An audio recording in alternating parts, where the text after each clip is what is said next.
எங்க இந்த பொண்ணு குடுகுடுன்னு ஓடி வந்து சூட்கேஸ்க்குள்ள ஒளிஞ்சுக்குது. இவன் யார் மணி அப்படின்னு இந்த பொண்ணு கேட்டா பதிலே சொல்ல மாட்டேங்குது.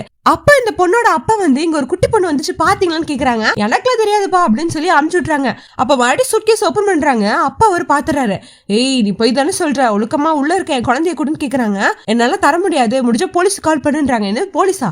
இவரு நம்மளோட பஜாரியா இருப்பா போல அப்படின்னு நினைச்சிட்டு இருக்கும்போது அந்த பொண்ணு போயிடுது. கடைன்னு ஒரு ரெஸ்டாரண்ட்டுக்குள்ள இருக்க வாஷ்ரூம் போய் அந்த பொண்ணு வெளிய விடுறாங்க. என்னமா ஆச்சு அப்படின்னு கேட்டா, என் அப்பா என்ன ரொம்ப டார்ச்சர் பண்றாரு, என்னைய கொல்ல பாக்குறாருன்றாங்க. அந்த டைம்லயே அவரு குடுகுடுன்னு பின்னாடியே வந்து தட்டுன்னு தட்டுறாங்க.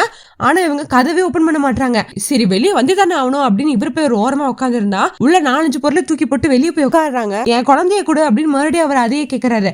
அப்போ சர்வர் பொண்ணு வருது. அந்த பொண்ணுக்கு விஷயத்த சொல்லி அந்த பிள்ளைய காப்பாத்த வைக்கிறாங்க.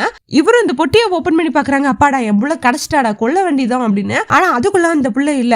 என்னன்னு நீ ஏமாத்திரியா அப்படின்னு அந்த ரெஸ்ட் ரூமுக்கே மறுபடியும் போய் பாக்குறாங்க. டக்குன்னு அந்த பயபுலைய கதவை சாத்தி விட்டுறாங்க. இந்த பொண்ணை காப்பாத்திடுறாங்க. கடைசியில அவங்க அம்மா வராங்க. இப்போ எல்லாம் முடிஞ்சு எப்படி இந்த அம்மா கரெக்டான டைமுக்கு வந்திருக்கும் தெரிஞ்ச ஒரு கமெண்ட்டை தட்டி விடுவோங்க. நெக்ஸ்ட் சந்திப்போம். பை.